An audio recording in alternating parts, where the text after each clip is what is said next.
Hello there guys, welcome back to Younes Talks Football, welcome back to a brand new video. I hope all of you are doing well today as we give you a very unorthodox match review today. Why? Because it's the international break. Things have calmed down. There is no club football, there is no club news even right now. We are focused on the internationals, but we have had a very welcome substitution come into place, and that has been done by none other than a bunch of YouTubers themselves. Unreal. Absolutely crazy scenes today between the Sidemen and YouTube All-Stars, and I thought, no, you know what? This needs to be addressed. Why? Absolute levels have been set. I remember watching the Sidemen and YouTube All-Stars, the Sidemen charity matches from before, and in terms of the levels that it's come since it used to be hosted at Charlton's ground, if you guys remember those games. And now we're talking about West Ham, London Stadium, sold out capacity crowd, fully fledged infrastructure in place, like you're watching a Premier League game. It's unbelievable. So I thought, you know what? If we've got YouTubers on the pitch setting this standard, YouTubers in the dugout as the managers setting this standard, YouTubers in terms of the analysts and the pundits setting this standard, YouTubers in terms of the commentary team setting this standard, YouTubers in terms of the behind the scenes and the match day footage at pitchside setting these standards, YouTubers being able to get all these sort of sponsors, and a referee like Mark Clattenburg, as much as I hate him, but a referee like Mark Clattenburg, and you're talking about presenters that are coming in from like TNT Sports and Sky and all those sort of lads and lasses. Why not give a match review? They're setting the bar. Well, we might as well give a review and be totally honest in terms of how well they have actually done this on an individual level and as a collective. So, I'm going to give you guys a match review of Sidemen 8, YouTube All-Stars 5, and it's a no-brainer. The event was absolutely phenomenal. Absolutely phenomenal for a very good cause, very nice charitable causes, and they've done absolutely incredible. Talking about the levels that were set, just to give you guys an insight of how far this has come and how big this actually is, and I think it deserves the coverage. On this channel, it deserves it. Why? I'm a YouTuber. You guys are watching on YouTube. We all love this platform and what has been created on here and whatnot. I think it's only right we cover an event that has literally blossomed from what people have done on this platform. And they've set it to such a high bar. And just how high? Today, the concurrent amount of viewers watching this game between Sidemen and YouTube All-Stars was higher than the Champions League final between Manchester City and Inter Milan whilst that was being streamed on YouTube. The amount of people watching on YouTube, that Champions League final was lower than the amount that were watching today's game between Sidemen and YouTube All-Stars. It just goes to show you. That's the Champions League final, ladies and gentlemen, where you could watch it for free. And more people were watching this on YouTube than they were the Champions League final. It goes to show. The London Stadium, the TV camera angles, everything looked absolutely to the money. So, let's get into the detail. What happened? Sidemen 8, YouTube All-Stars 5. I think it's safe to say Goldbridge, mate. Get Goldbridge out. I'm going to go on the Potter out vibes now, yeah? Goldbridge, I want you out. As much as I like you, it's time to go. A wise man once said, it's time to go. It's time to go. R.I.P. Claude. Goldbridge, it's time to go. You know what? Fair play to Goldbridge, because he actually gave one hell of a team talk. If you actually go on socials, you'll see his team talk that he gave at half-time. Absolutely amazing. He really got the crowd riled, the players riled up. He got me riled up. I was watching him thinking, come on, let's go. Let's go. Talking about what you got to do to win. Do you really want it? Let's go out there. What are you going to do? Let's go out there and do it. And I'm just like, wow. Go on, Goldbridge. But it didn't result in anything. They just lost. So, and why? Why did they lose? I don't want to take anything away from the All-Stars. I think the All-Stars played really well, but there was a couple of things that let them down. Sidemen were just efficient throughout. They weren't blockbuster, but they were just very efficient. They had a couple of ballers on their team that are actual ballers, and I think it can be an unfair advantage sometimes, but I'd like to think that so did the All-Stars. They had a couple of ballers on their team that I really thought would grasp, take the game by the scruff of the neck, and maybe not as executed as well as the Sidemen did. However, the couple of things that let them down, I felt, was the chances that were missed, that they really should not have missed, and speed. I'm coming to you in a little bit. But also, I don't want to go too in on XQC, but XQC in goal, Respectfully, XQC, next time I would advise you play in a different position. Don't go in goal. Go, I don't know. Can you play centre back? He seems quite tall. I think it'd be good to, for the air. Or if he knows how to tackle, good challenges. I mean, look at Angry Ginge today. We're going to come to Angry Ginge. Actually, no, you know what? I've got to focus on Angry Ginge right now. Angry Ginge. He came into this game at the very last minute. He was called by Simon, by Mini Minter, and he accepted at the very last minute. And he put in a proper old school clinic, no nonsense defending masterclass. Fantastic from Angry Ginge. So, Ginge, huge shout out to you. It was a pleasure watching you defend in that way. We don't see that sort of defending in the Premier League anymore. It was wonderful seeing legs get smacked, ball get taken, no nonsense, physicality, going for all challenges, don't be scared, and he executed it to a T. Showed perfect amounts of strength, great timing, won every challenge. Beautiful, absolutely beautiful. Took me back to when I was a kid. So fair play to Angry Ginge. But just that as well, in terms of XQC and the amount of chances that they did miss, I felt like the ballers that the Sidemen had, 3 of them in particular, 2 of them mostly, 3 of them in particular though. Mini Minter, he is the real MM7. He is the real MM7. There's an MM7 imposter at Man United who used to play for us, right? That's not MM7. No. MM7 is Mini Minter. Absolutely, I love his style of football. I'm being real here. I'm not just saying it just for the sake of saying it. And you see him play with some top fully fledged players at times, and you see that he's always got his way. He never looks out of place. He blends in because he can actually play ball. He's technical. He's got flair. But he's got flair in a classical way. He's not got flair in terms of I'm going to dribble past 8,000 guys at the same time. He's got flair in terms of his instinct and timing. A defender comes to him, he's already calculated what he's going to do. And it takes the slightest of touches to maybe nutmeg, or to maybe bring the ball round, or to maybe go around. Very, very elegantly. He's a very elegant looking footballer. And I love those sort of footballers. So Mini Minter, just absolute class. I mean, did you see the flick over Gideon? That's instinct. That is pure instinct. That is something in the moment where you can't think of it. It's just that now's the right time. Boom. It's not things you can pre-plan. And I love footballers that don't need to pre-plan. Footballers that can just execute. He done it beautifully. And he got a goal.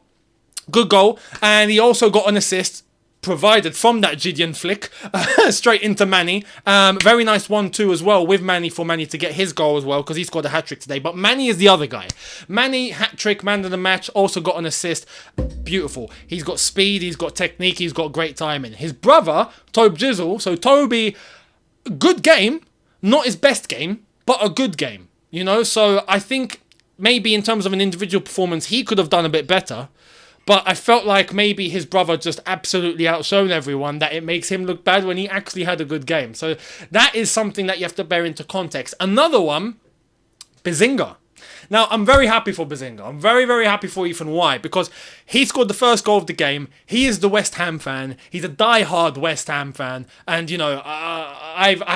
even as a Chelsea fan, it pains me to say it, but I've got to show the respect here. I can only imagine what it would be like to be able to score a goal with a crowd like that, with, people watching from all across the world, millions tuning in, at your ground, the team that you support, and you get the first goal. And that must be amazing. I can only think that if it were me, for example, scoring at Stamford Bridge, I would want to cry. So I know exactly in terms of what he might be feeling having scored at West Ham's ground, and he's a die-hard Hammer. That makes me very, very happy for him. So, Ethan, great goal. Great finish. I don't know what Gideon was trying to do, by the way. He wanted to pick the ball up. Look, Goldbridge, mate, this is on you. Goldbridge, this is on you. You've got to let your players know that they're not meant to use their hands, and you've got to let them know what the offside rule is. They need to know the offside rule. They had to be explained at half-time what the offside rule was. This should have been done on the training ground yesterday or the day before when everyone linked up. What's going on? Absolutely unbelievable. That's where I honestly felt, right, they probably lost the game. Because the other chances were there, and they had a few where they were offside. If they weren't offside, they probably would have maybe got a couple of more on the scoreboard. So, man, unbelievable. But Bazinga, Huge shout out and fair play to congrats on the goal. Zerka, I really wanted him to score because he's a Millwall fan, and a Millwall fan scoring at West Ham feels illegal. and I would love to see the reaction. We didn't get it in the end, unlucky. But overall, that's the Sidemen. KSI in goal, absolute calamity, mate. If that's how you're going to use your hands against Tommy Fury, you're in trouble, mate. You're in trouble. That was horrific. I mean, there was a couple of worldies. There was a couple of really good saves. Fair play. The shot from Chris MD on the edge of the box, and he actually made a really good dive. But apart from that, I mean, we're talking about rolling the ball into your own net. We're talking about, waiting for someone to tackle and take the mick, and then he actually tackles you, and then you have to run back to your goal. I mean, it's a calamity. But we have to shift it over to the other side, YouTube All-Stars, because as much as they had a very good core in the middle that I thought would dominate the game, Chris MD, Philly, and Theo Baker, I thought that would control the game. And it kind of did up until when Theo got taken off. Theo, who came off with an injury, had hip surgery, I believe. And when he went to take that shot, I think he aggravated his hip or something. He's done something to that surgery. He went down like a fly and just could not move. So I can only say best wishes, speedy recovery to Theo Baker, mate. I hope he makes a really good recovery. But he come off. And I honestly thought that still, having Chunks there, chemistry with Philly, Chris MD is a baller, much like we were talking about some of the others. You look at Chris MD, Philly, and Theo Baker. They are ballers. They play ball. They play football, right? Much like we said for Mini-Mint, Tobe Zizzle, Manny, and them guys.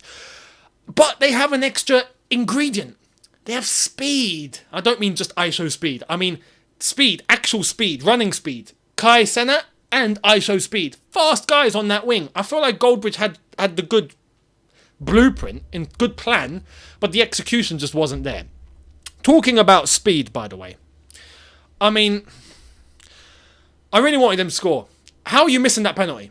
How are you missing that penalty? This is your moment to emulate your idol, to emulate CR7, to smash the ball into the top corner, knowing that KSI is not going to be quick enough with his hands to save it, because he was acting like a slug in that goal most times than not. And you'd think, just roast it, it's going in, and you would be able to say, you've managed to score a penalty in front of a crowd like that, much like Cristiano Ronaldo would, and you get to score against KSI. I mean, it's written. Instead, he passes it to him. And fair play, you know what? Ishowspeed. Speed actually looked like he's been working hard. His touch has gotten better, it seemed, leading into this game. His control, better, but he's still not there yet. So, yeah, that's something to bear in mind. In terms of some of the others, I have to mention Max Fosh. Very, very good performance. I'm surprised that on FootMob, his performance is down as a 5.6. I think that's wrong. I think that is completely wrong. Completely wrong. Yes, not fantastic, but the goal was fantastic, and I felt like at times in the second half defensively, he was actually all right. It was the others that let him down. So that's something to bear into mind. Chunks, I thought, executed quite well. He did score. It was a deflection, but he did score, and the assist was from Philly, so that is written. That tells you what you need to know. I've spoken about Angry Ginge. Absolutely phenomenal performance. Manny already man of the match. Tarek coming on and scoring that goal, the 8th goal to score, so fair play to him as well. But in terms of the other performances, that's the thing. The Sidemen were able to bring off players off the bench, like an Angry Ginge, like a Tarek, even a Calyx at times, but there was really no one to turn to on the bench for the All-Stars except for Chunks, who replaced Theo Baker. Apart from that, look, I felt like the game was lost by XQC in goal and simply not taking chances when they had to. Every time Goldbridge had them set up or was going all-out attack, they were letting themselves down, because all Sidemen had to do was take the ball, long ball over the top, counter-attack, 4v1. And that's exactly what happened in the second half, and that's why they ended up scoring 8 again, just like last year, and why YouTube All-Stars ended up scoring less than they did last year. So Goldbridge, you got to get your act together. If not, we're going to start a Goldbridge out campaign. How does that feel? Anyway, no, fair play to, as I said, fair play to Goldbridge, fair play to both teams, fair play to everyone that took part, fair play to the event. Sidemen, the whole YouTube All-Stars team, everyone involved, everyone that made this happen. It's actually quite incredible and remarkable to see how far an event like this has come, and this is why I felt like it deserves coverage. If this wasn't an international break and it was done during in the middle of the season, I would find it difficult to fit in, I'll be honest, but because it's quiet, I felt like it needs coverage. It needs coverage, and You're getting a fully fledged match review. When have I ever done that for something that's not Chelsea or Premier League or European related?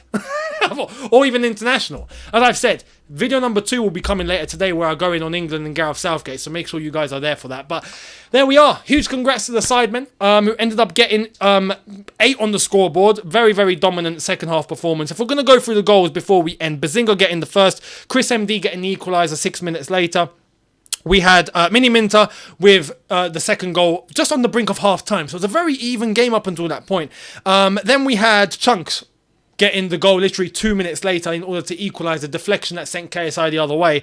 And then the second half was where it was just all guns blazing because I felt like maybe YouTube All-Stars committed just too much. Too much going forward, too much space in behind, very shady defence, very shady goalkeeper. You're only asking for one thing. Goldbridge, you should have done a Mourinho. 2-2 at half-time. You now have to think they're stronger than me. I need to bolster my defence. I need to protect my goalkeeper and I need to launch the counter-attack. Try and bring Sidemen to you and hit the counter because you've got speed. Goldbridge, man. Anyway, Manny, hat-trick galore at that point. That's where we started scoring. 48th minute, 50th minute, and then Max Fosh getting a fantastic... That's where Speed missed, I think, and then it ended up on the edge of the box, and Max Fosh just hit it. Beautifully placed left foot goal into the side of the net. KSI wasn't reaching that. And then Manny gets his third goal. Hat-trick galore. Toby then scores. Big mistake, big blunder in the defence of YouTube All-Stars between Chunks and who was it? I forgot who it was. But just literally giving the ball on a plate to an actual baller. Come on. Anyway, that's what happened. KSI then own goal, technically, rolled it into his net. What are you doing? What are you doing?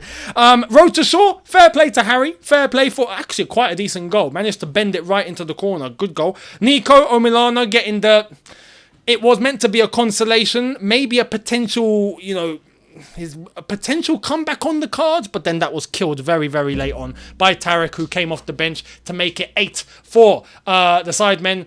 And there we are. Thank you all so much for watching. Let me know your thoughts on this fantastic event, all the banter and antics that we came across, your favourite moments from that game. And I have to give a special mention before we end to Spencer and Stephen Tries on commentary. Absolute legends in the way that they executed that commentary.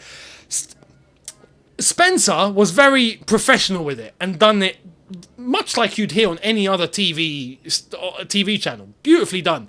But Stephen Tries complimenting him in a very clear, eloquent, honest manner, but with so much banter and so much hidden gems in terms of jokes landing like bombs.